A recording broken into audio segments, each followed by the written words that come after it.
this is Chris. Welcome, everyone. Thanks for coming by. I really appreciate all the great comments.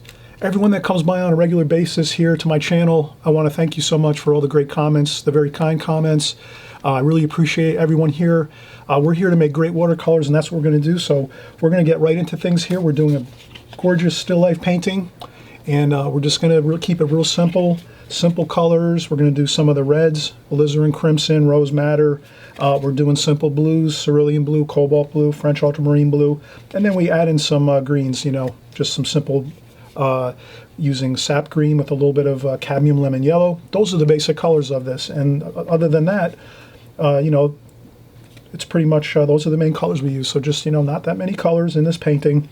And the composition, we're going to explain exactly how to get these still life subject matter drawn with pencil, and then moving on to the painting itself. So feel free to take pictures of this, screen captures, whatever it's best to work from this when you're painting. So try to work from this finished painting when you are starting to paint.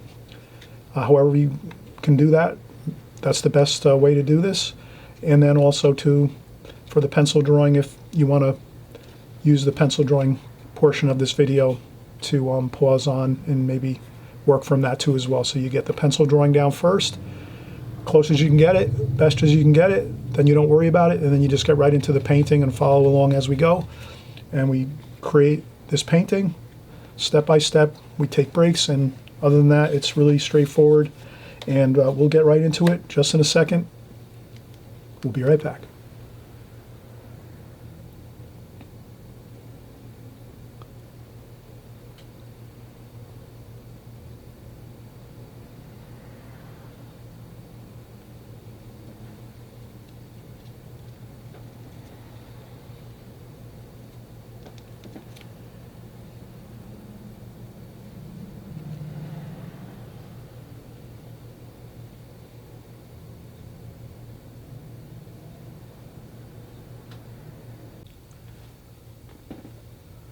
Okay, we're starting back up again. We just saw the finished painting, of course, and we're just going to have a fun time here, enjoy doing a little bit of work with some flowers, maybe some fruit, some vegetables. Of course, create your own ideas when you're doing some still life paintings like this. These are really fun. They're just like great ways to practice your skills, practicing mixing colors, practicing light and shadow, getting in that time of just the feel for the watercolor medium. So if you're a watercolor artist and you're just starting out, doing these like really simple, light and fun exercises and still life paintings like this are just going to improve your skills right away, because you're having some fun with it. You're just kind of getting used to the materials, your paints, your brushes, the water, all the different things you use, your methods, your techniques in watercolor. All comes down to just doing the steps over and over and over again. And then as you do that, you just get more familiar with it, you feel more comfortable with it, and then after a while it becomes second nature where you really don't think about it. It's much like driving a car. If you have, let's say, a stick shift car, or even if just taking the idea of driving a car, if you've been driving a car when you first start, you're always paying attention to everything, the signals on and off, the brakes, when to turn, checking your mirrors, all of these type of things. But then after a couple years of driving, maybe 2, 3, 4 years of driving, you become so familiar with all of those different components of driving that it just becomes second nature. You just naturally do it, and you don't necessarily have to think through the steps of doing all those things. You just kind of naturally do them because you're very familiar with it. And it's the same thing with watercolor. The more we do small compositions like this, the more you'll get used to just the overall steps and methods and techniques that we use in watercolor to get our paintings done and create beautiful, exciting watercolor paintings. So let's get into it now. So we're going to start out and we'll do our pencil drawing. So I'm just going to take an idea here of maybe a little bit less than halfway on the paper. I'm going to do my background, which would be the back of my table. So I'm going to pretend this is a table with a tablecloth, maybe a striped tablecloth. So I'll go across here. So I go across the entire page with just a very light pencil line, like so. Doesn't have to be perfectly straight. If you want to, you can use a ruler to go across, but if you just even do it by hand and it's a little bit on an angle, that's okay. That's not really going to affect anything, really. It's up to you how you want to do that. You're the artist. You can use rulers, you know, to get more straighter edges on things or to line things up a little more.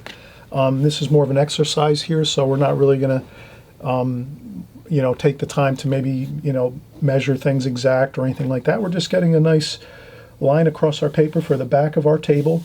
And then we know we're going to have a table with some flowers and maybe some fruit and a few things, maybe a pencil or a paintbrush and, or, you know, things like that. Just some ordinary items that we might see around the studio here.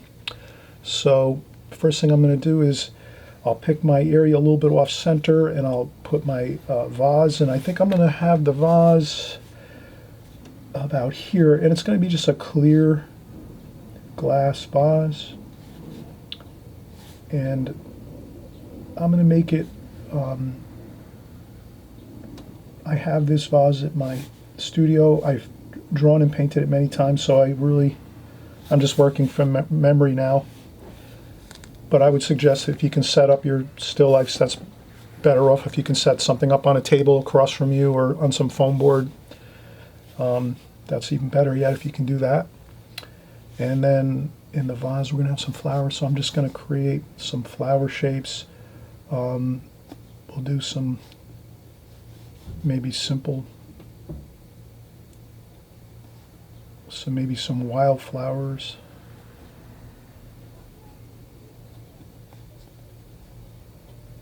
So I'm just making some simple wildflower shapes, some pink.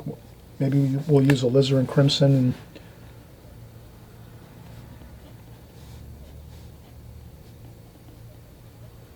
maybe a little bit of smaller,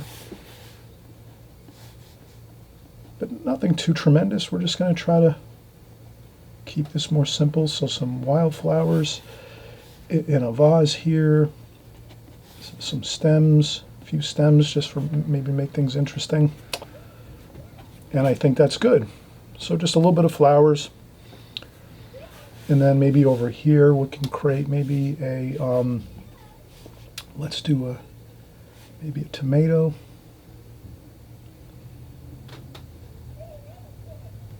So we'll have a tomato here. And then maybe over here, we could maybe make an orange, or maybe an apple, maybe a green apple here.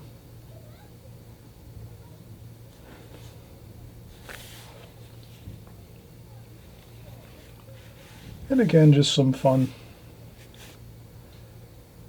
still life items. We have maybe a tomato here and an apple, green apple, let's say.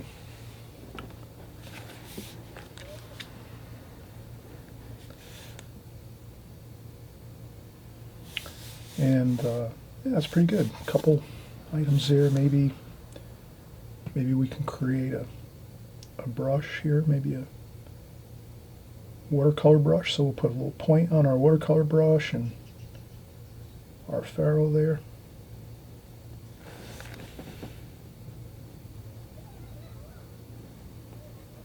And so our watercolor brush maybe we have over here. And maybe here we'll have maybe a book. Maybe a study book or whatever we have here.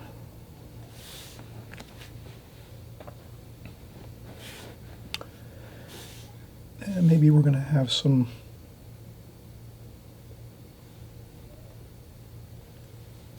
maybe we'll have the front of the table here. So we'll make another line going across here for the front edge of the table, where the tablecloth will see the stripes go. So as the stripes of the water of the table, they become plumb, so they become straight, the lines become straight as the tablecloth drapes over the edge of the table here. So we have, and then over here our tablecloth is just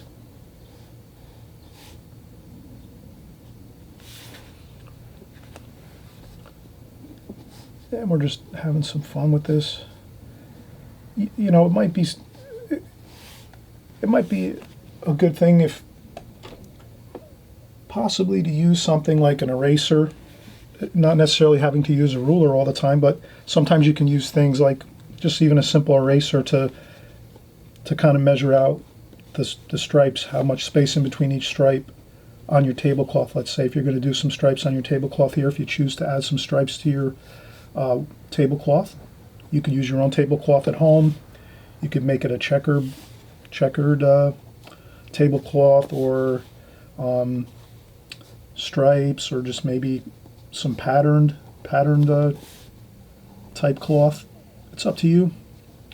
You can get as creative as you want on your design of things, but we just kind of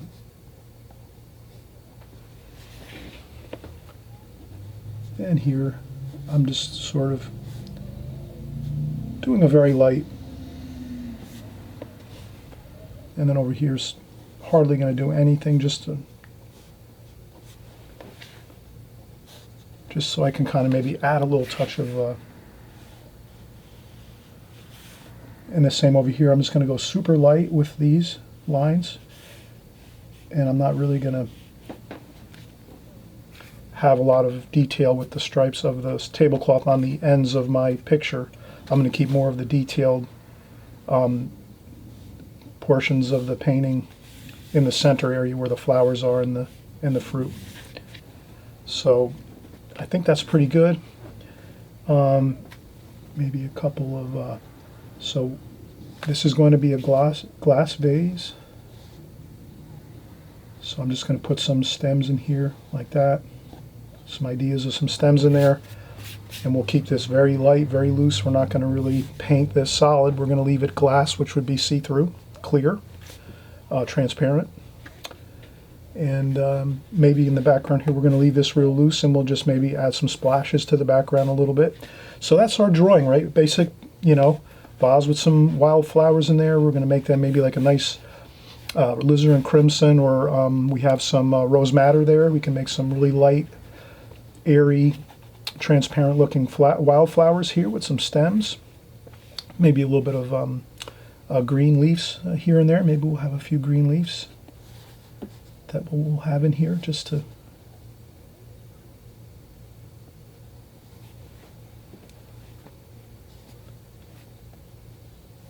so a little bit of green leaves. And I'll just maybe for the green leaves I'll just do a little bit of hashing with my pencil to remember where they are, so that when I start painting I recall that I'm adding them in specific locations, the green leaves. Okay, so we'll add some of those.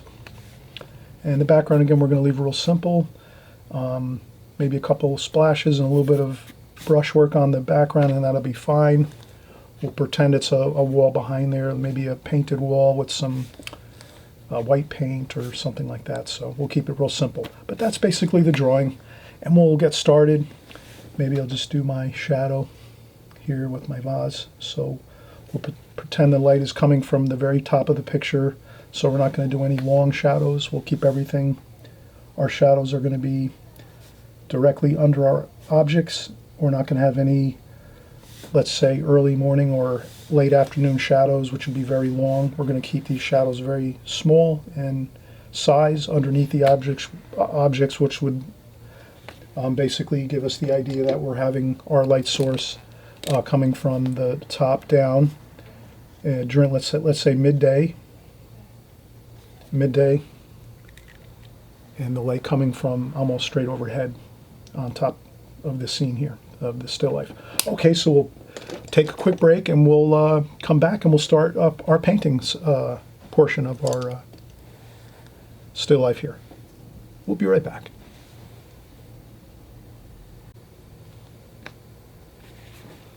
All right, so we're getting back into our painting now. We're going to start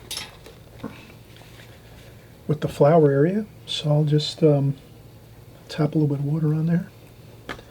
And this is Arch's satin paper. So it's a smooth paper today we're going to work with, and we're going to take some alizarin crimson there, maybe some rose madder, maybe a little bit of purple,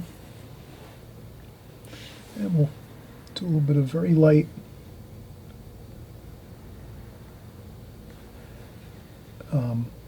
flower shapes here. So I'm going to go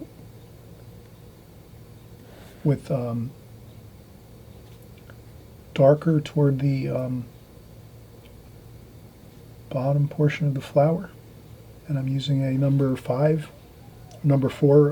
travel brush, Da Vinci Maestro travel brush. And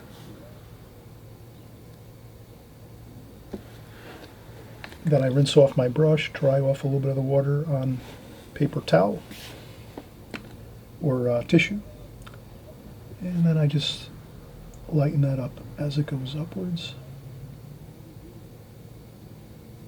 like so. Maybe a little purple mixed into the red.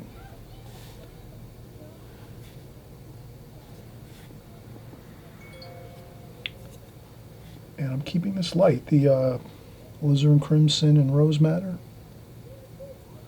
Try to keep this light, a little darker toward the bottom of the petals of the flower.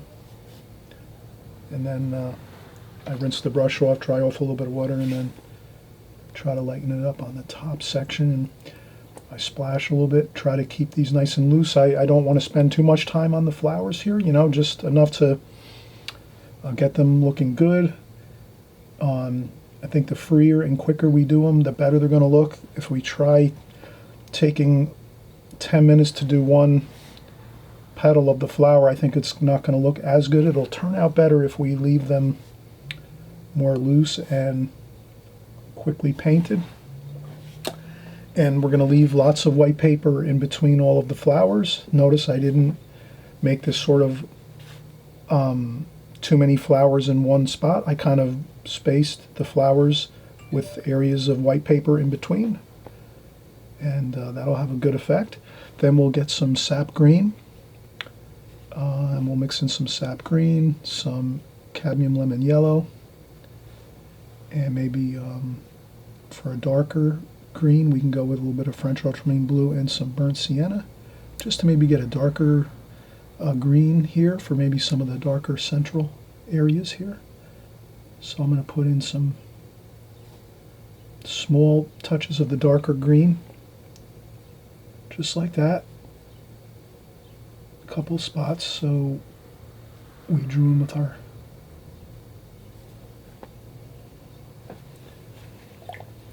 and I rinse the brush off again, I dry off. Then I get a lighter green, like a leaf green. There's a really great color, leaf green. That's kind of like a sap green and cadmium lemon yellow mixed together. It's got a brighter. So I'm going to add some of that leaf green type color, or very light green with some cadmium lemon yellow.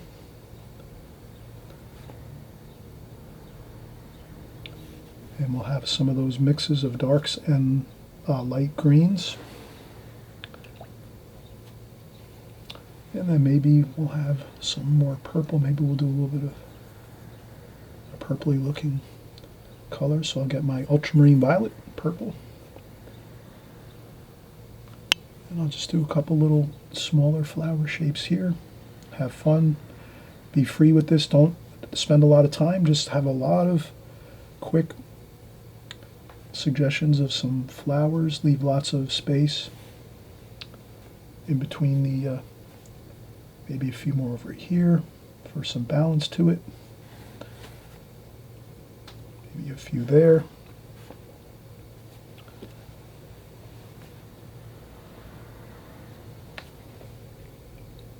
And there we have it. That's looking good. And we'll get. Then what we can do is take a very, very light wash, maybe add some cerulean blue. So I'll add some cerulean blue and yellow ochre maybe for a kind of a bluish gray, warm. And I'll just paint around some of these flower shapes here. And splash a little bit. A little more cerulean blue. I'll do a couple splashes of that. We'll try to just make a little bit of an interesting background on this wall here. Give it some things going on, but it's not the focal point. Obviously the flowers are here, and So we're going to continue with that, and I think that's good enough. That really looks good. We might do a little more darker lines here again. Try to do this rapidly as you go. Like, don't spend too much time on it. And you can always remember, you can always come back in and do a little more work to your flowers if you want. But if you underdo them, they're going to look, I think, better. Try it out. You're the artist. You have to try different ideas as you go. So I'm just, here I'm leaving spaces. It's a clear glass jar, so I'm going to just have fun and put a couple suggestions of stems here inside the jar. I think that's good. Maybe a little bit of blue paint, cerulean blue, just on the vase here and there. Not everywhere. I want to leave some white paper. Maybe we could do a little shadowing at the bottom of the jar there. Let's do a raw umber kind of a shadow with some blue, cerulean blue.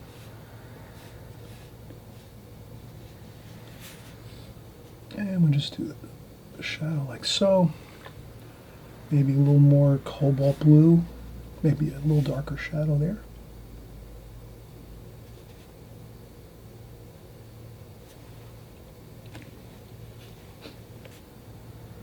Okay. I think that looks good, and I think we can take a break. We can also add some of that right away, add some of the shadow, or add some of the striping of the tablecloth and add it right into the shadow area so it sort of blends right in. Maybe a little bit of purple with that too.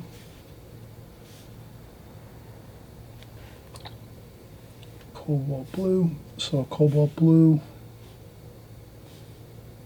shadow color for the stripe, and like that, and just bring it like that. Then maybe some French ultramarine blue, maybe a couple spots. Maybe it's a little darker over here. There's more shadow over here on this side of the table, so a little more of that French ultramarine blue on the front area of the shadow. And I think that's good. You know, we have a little bit of, we're getting some of the stripe going here, so we'll do that. A couple of them. This one we took a little more time. This one we kind of fired it in quick, right away. Just maybe a little splashing on it to give it some variation. Some darker blue, the French ultramarine blue. And don't worry, if you want to keep the colors more simple, you can do that too. If you just want to get used to the technique of getting the paint on, and in the background here it's a little cooler, so we're going to blot that up a little bit. All right, so let's take a break now. We did a lot. We did the flowers in our vase, and we just started on some of our striping on our tablecloth. So once we do this, we get a couple things going. We've worked 10-15 minutes already now, probably about 10 minutes, and then that's a perfect time to take a nice break, let things dry a little bit, and we'll come back in and we'll keep working. And again, it's a kind of a, we take some breaks, we go back in, we take a break. You can break it up if you only have half an hour to paint a day. You might work on this much here and then wait till the next day, and then we come back in the next day if we have a little more time, another half an hour or 15-20 minutes, and we pick up our tools again and we start painting in the other portion. So you can break this up in whatever time frame you like. If you have a couple hours, you can do this whole painting in a couple hours, but if you need more time, you don't have enough time to do the whole painting in one sitting, that's fine. Watercolor medium is great that way. You can work a little bit for a half an hour, 15 minutes even, and let it sit, come back a couple days later or even a week later or a month later and just pick back up again with your painting. Probably better off though, if you're going to paint one painting and you're going to break it up, I would say keep working on the same painting. So you would do this maybe, let's say on any given day of the week you do have a half an hour to paint, you would start out, do it, do this much here. Then the next week, at the same day and time, if you have some time, and you do another half an hour, and we'll show you the next bit. We'll do another 10 or 20 minutes now after we let this dry a little bit and we take a break. And I always mention too, hey, if you haven't subscribed, please subscribe. The button is right down there, the red button, subscribe. You hit that button and you hit notifications. You hit the little notifications bells, the bell that says all notifications. This way you're notified each time we have a new video out. You can come along with us. You can watch if you want. You can paint along with us. You can draw. Maybe you like to draw more and you'll just draw it and you don't like painting, or maybe you like painting, so you'll maybe just do a quick sketch and then do some painting, whatever it is. Just have fun with watercolors.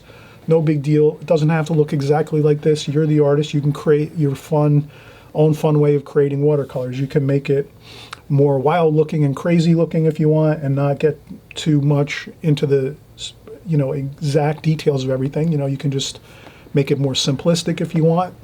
That always looks good too.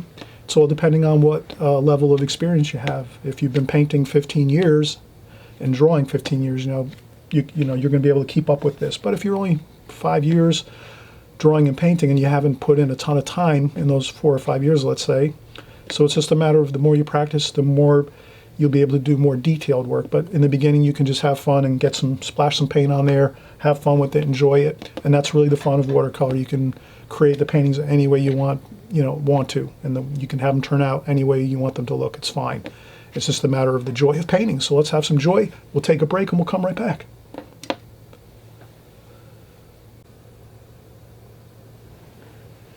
Okay, we're starting again. Let's get back into it here. We're gonna just clean up our palette a little bit. Let's once we start getting all those colors mixed over and over again, we want to try to keep our paints nice and pure looking. The pigment looks better if it's going to stay more pure looking, and so we just do a quick we wipe down our palette with a little bit of paper towel and a little bit of damp, a little bit of water on there, and then we're going to start again, and maybe we'll start over here. We'll do a tomato over here. So I'm going to take some cadmium red for my tomato color, and then maybe a little bit of purple for a shadow color. And again, a big part of my technique is always, rinsing the brush, tapping off a little bit of water, and then going into the palette to pick up the paint. Maybe take a little bit of paint, put it on the palette. Sometimes you can just go straight into the paint and right over to the painting. But here I'm going to try to lay out some of the colors, cadmium red and then a little bit of ultramarine violet. And then I'll go back in again and get the straight cadmium red, and we'll do our tomato color here.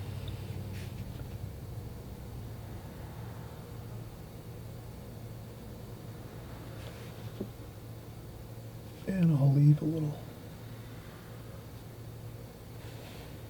leave some white paper there. A little bit of a highlight and a little bit of purple, and maybe even some French ultramarine blue over here for the shadow side.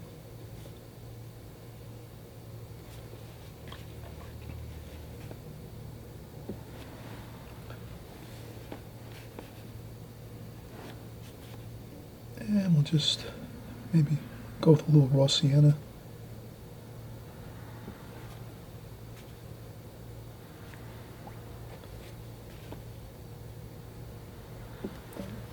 Leave a highlight on there. A little more shadow color there.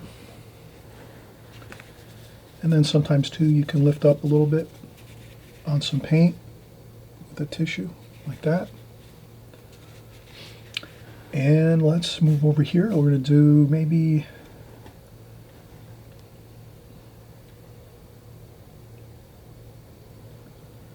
let's maybe go with a green apple,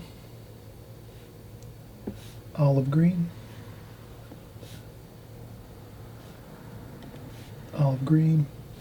then maybe some purple and French ultramarine blue for the shadow underneath.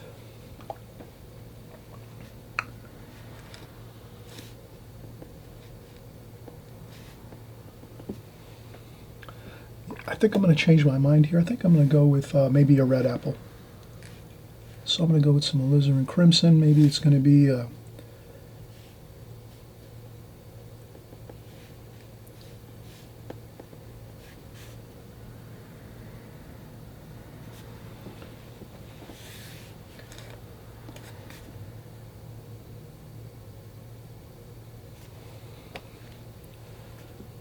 the reason I think I went and changed this to, instead of a green apple, a red apple, is because it looks good, like a balance of the three red colors. It seems to be a little better if I do it that way.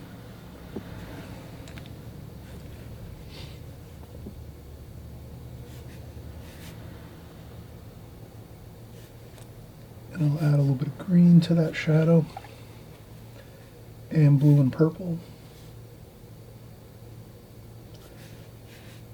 And I'll darken that up, French ultramarine blue.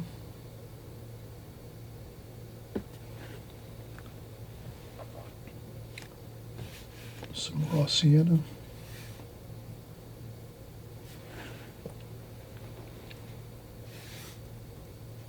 A couple of splashes. I just want to keep things loose and fun. And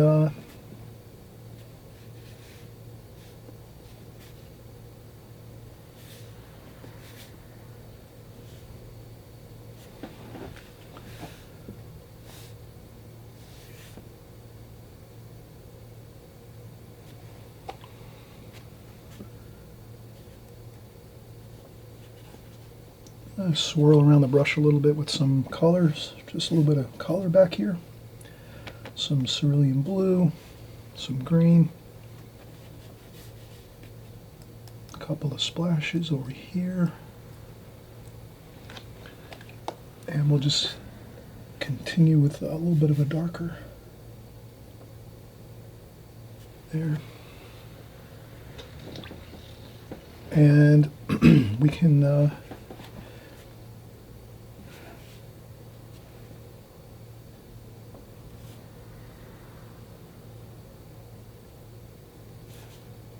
leave that highlight there, and then a little bit of green.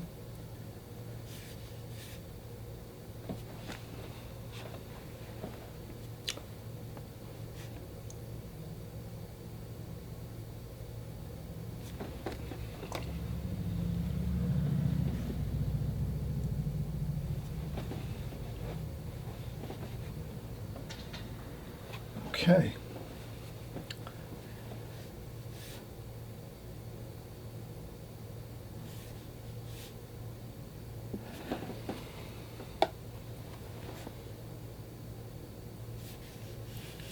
And I'm just trying to neaten up my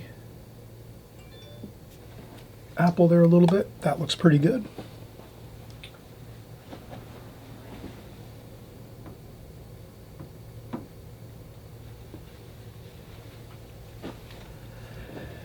And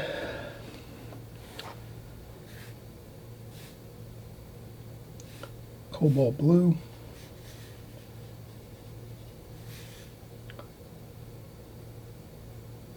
And I'm just going to work that stripe down here a little bit. A little bit of purple.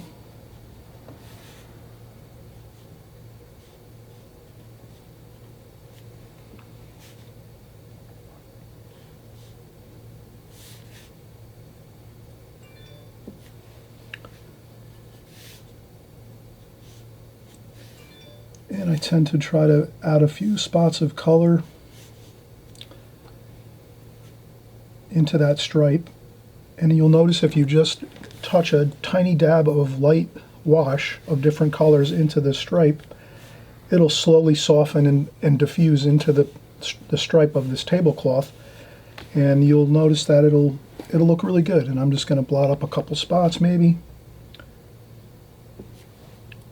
so you can experiment with sometimes using the tissue to blot out a little bit of paint if you want to get more variation.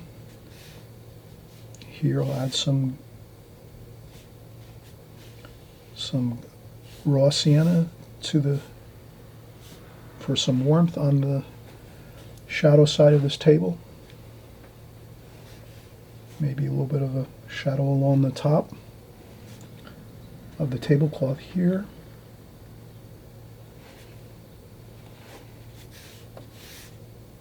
And then I just try to follow along that idea of some shadowing there. I can go over with a lighter, just a quick wash like that with the brush all the way across, and then again diffusing a couple spots here and there of color, some red, some gold. Over here we need some blue, purple, and that looks pretty good. So then we have that bit of a nice shadow going across the front of that table, where the tablecloth has its shadow area.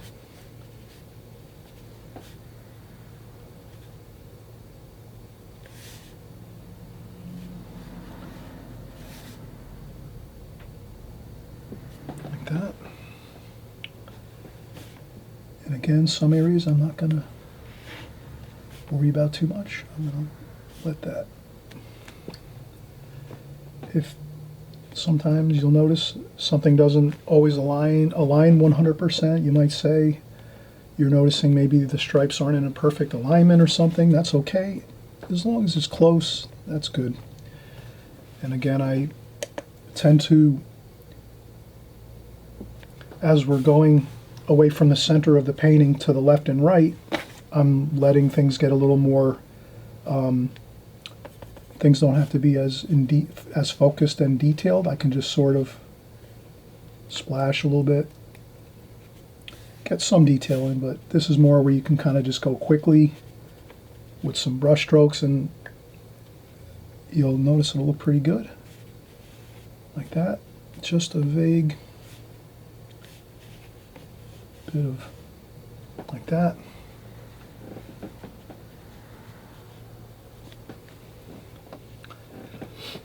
And that's looking pretty good. Maybe we'll do another stripe here.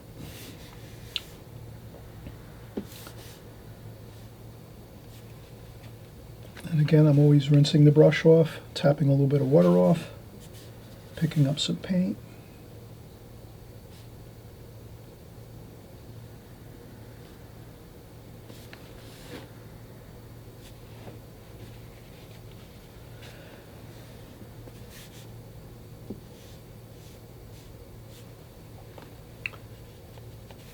And again, just dropping in a couple bits of color. And I think I'll finish the stripes here as we go across on the tablecloth, and this one here. I rinse off the brush, dry off a little bit of the water.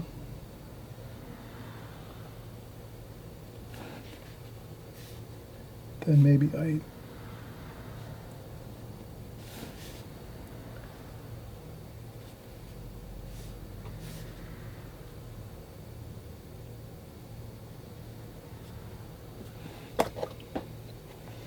dry off a little bit of the water off the brush and just continue to, then I can take some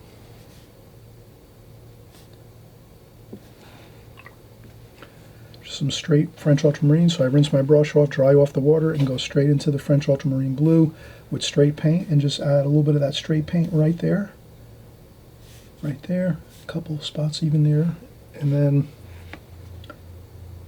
add just another rinse off the brush again, tap off the water, and then just maybe activate this a little bit with some water, a little bit of water there, and that looks pretty good.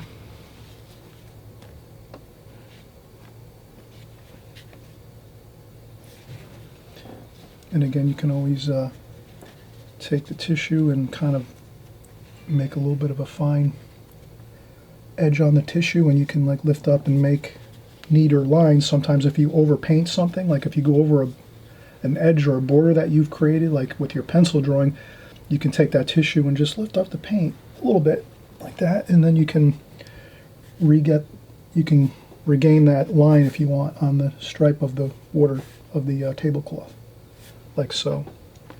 If you find something runs out, like if your watercolor wash gets a little bit, it flows out a little bit beyond the boundaries that you wanted it to, that's fine. You take that tissue quick and blot up a little bit and you're fine. And that's looking pretty good, and you might add a couple spots here and there if you want, but I think that's pretty good.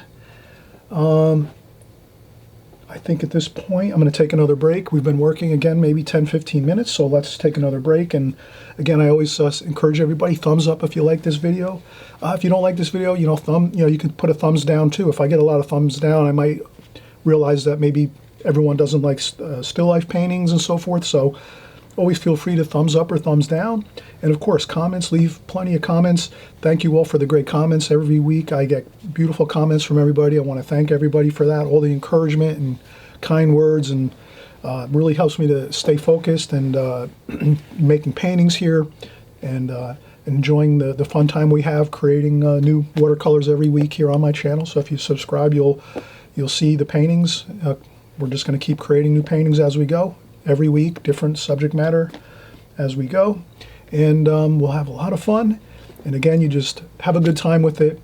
Don't worry about if things are perfect. That's not what it's about. Things are just have fun with your watercolors. Keep practicing your techniques, practice your colors. Try to keep your same palette all the time so you memorize all your colors, and then later on you can always add a few colors to your palette if you want to later. But I find it's better to keep your same palette all the time.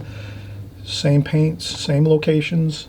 These are some of the things I usually talk about on some of my other videos when I do videos on techniques and paints and what color paints I use and so forth. You can look for those videos too. If you just type in like palette, Chris Petri, and then palette, you'll see all my palette videos. I have probably 10 or 15 palette videos, and I discuss how I set up my paints and all that good stuff. So that's another fun resource for you if you want to always do a search on how I use my palettes. You just type in my name, ChrisPetri, and then you just type in the word next to my name, palette, P-A-L-E-T-T-E, and you'll see about 10 or 15 videos on palettes if you have to get up to speed on palettes and paints and how I set up everything. And if not, you can just use what you have and enjoy that. And maybe that's a future study you'll do with palettes and paints and all that. It's just take your time learning watercolor. You'll have a fun time if you just take your time, and one step at a time is all we always think about. So let's take a quick break. I can already tell I'm fatiguing here. And we'll start up in probably another 10-15 minutes. I'll take a break and then I'll be right back.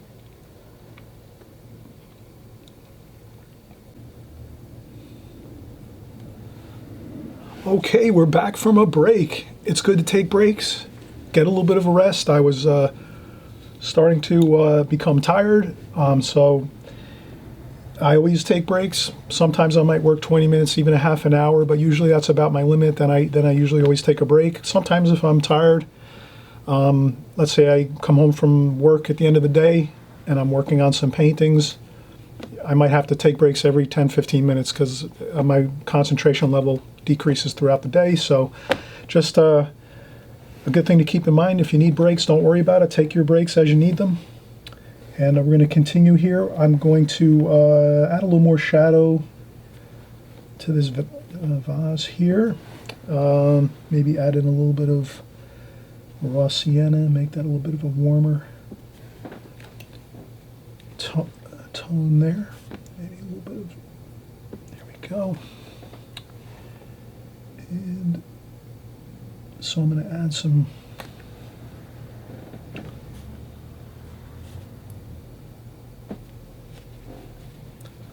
couple spots of color.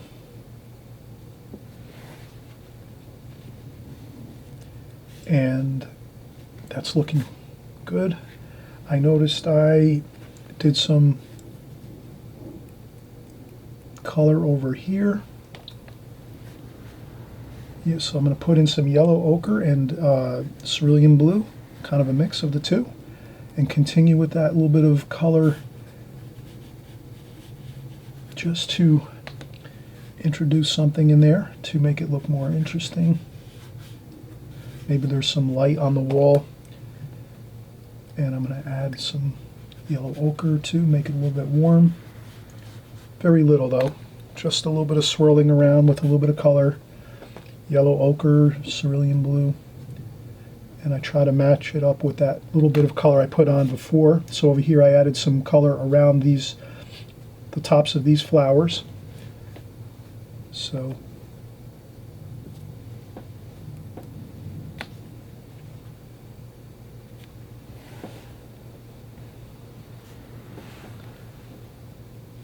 and here we're having fun. We're getting in some, I'm going with straight paint here, and that's cobalt blue.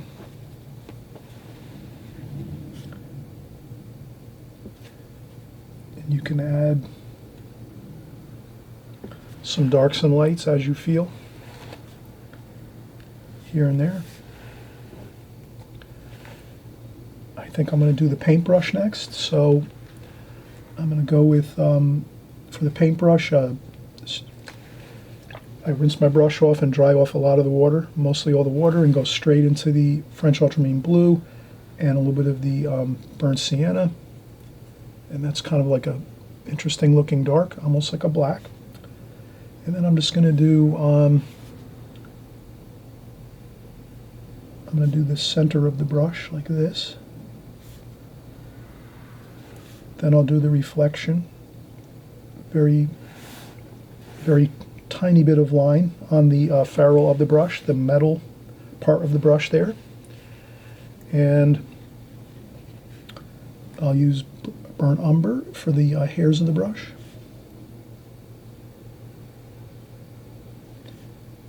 And I like to leave a little bit of light on the hair of the brush too, the hairs of the brush there.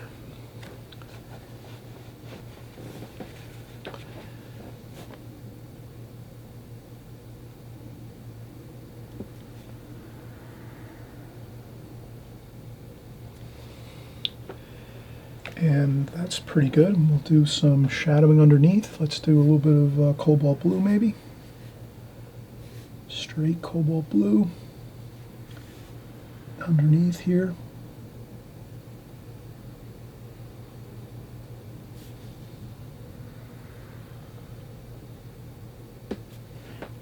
And we can change that up a little bit.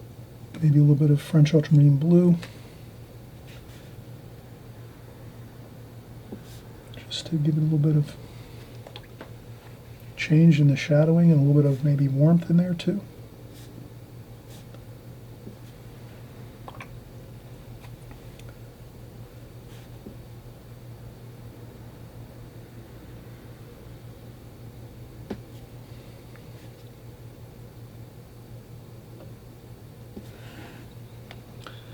Then I will add a bit of orange here.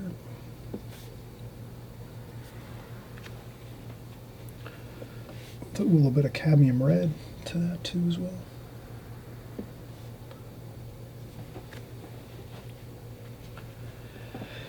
And we'll do some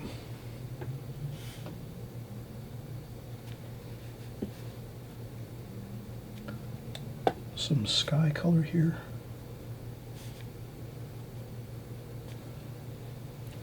And maybe we'll do some reds. Here, some red, some burnt sienna. Mix up all kinds of reds here. We'll just make a little.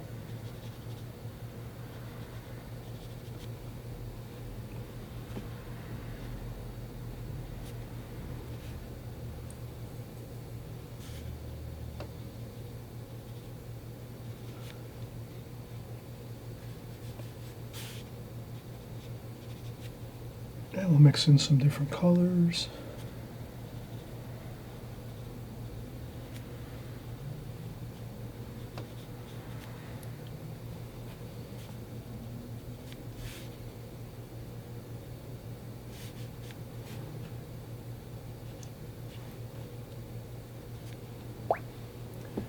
And this tends to be the shadow side. So we'll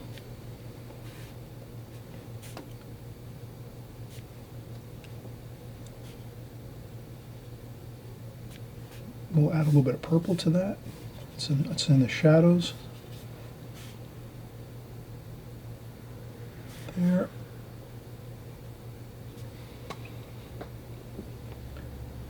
And this is in the shadows as well, so we could add a little shadow there. And the same thing with the binding of the book. We could do a little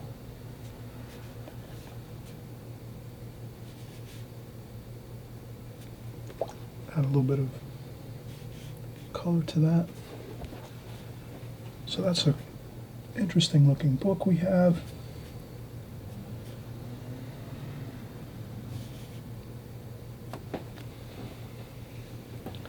And if you think there's too much color or something, you can blot up a little bit of paint like that. We can keep that book looking a little more simple with the details on the book there, and then we just add a little bit of the shadow.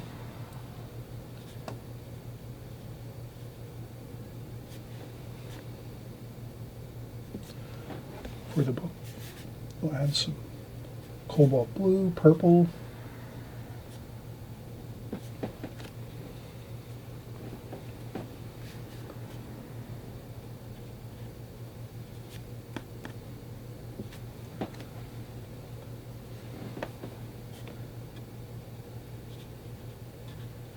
and a couple more details.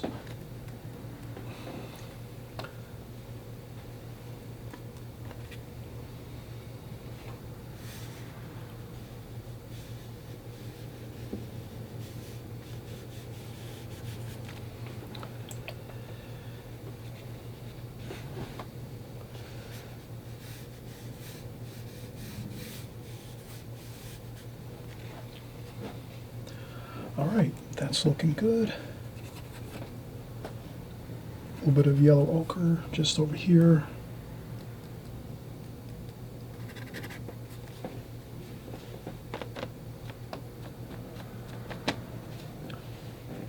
It's always good, maybe a little bit of purple, French ultramarine blue, a little bit of purple.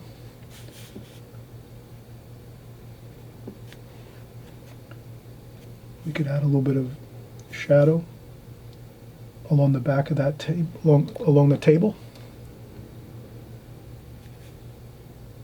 A little bit of cerulean blue. And this just sort of helps the person that's viewing the painting just to have that in their mind really, really well, that there's, you know, the back of the table here, and it's we're describing the back of the table with a little bit of color and a little bit of shadow, maybe. Not overdoing it, but just here and there, not everywhere. That's always a good thing. And then, you know, we can add in some red, maybe, just to blend in some color. Again, just tiny little spots of color. Does really look good. It blends in with the overall lighter wash of the blue and purple. And once it dries, it'll blend in a lot more. And I think that's looking really good. I think we have a finished composition here. Maybe we can we'll get a needlepoint brush. We'll use our needlepoint brush here, and we'll maybe do a few, some stems, French ultramarine blue, burnt sienna, burnt umber, French ultramarine blue, a little bit of sap green, make like a darker, kind of that darker stems and things like that. And then we'll do a few of those, just quickly, a few here and there, not too many. That'll tend to be a problem if we go with too much detail. But if you just have a few in there, just one or two or three or four, not much more than that, that looks good. And That's plenty. And then let's do our stems on our, this will be our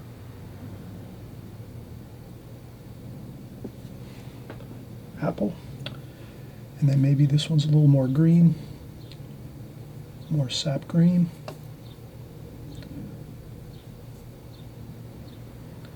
And we'll just do our tomato stem here. Good.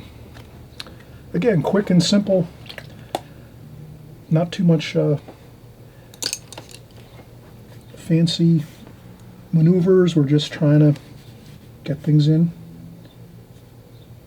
I'm just going to add a little bit more of a shadow here.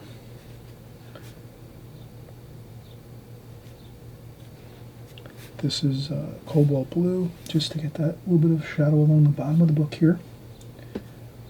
And we can go with purple with that too, some purple in there. Then even some raw sienna, just to add a little bit of warmth to the cool shadows.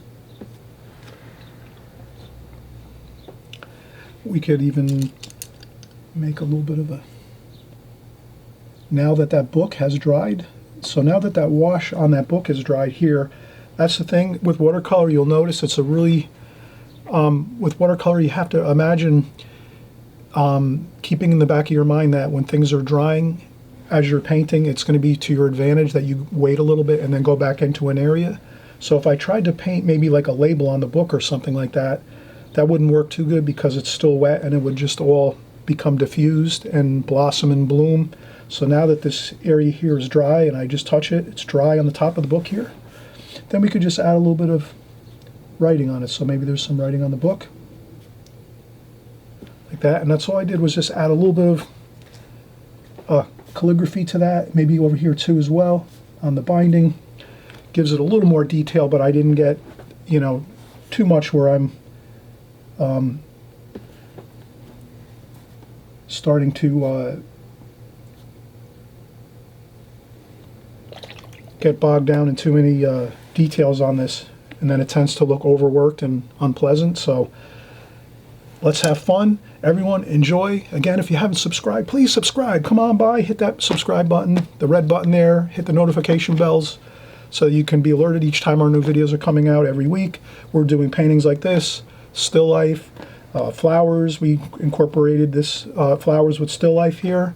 We're doing boats, seascapes, landscapes, cityscapes. We're doing figure painting, incorporating all kinds of methods and techniques in your watercolors so that we get the process really solid with our paintings. And everyone have a great time painting, and we'll see you on the next video. Bye-bye for now.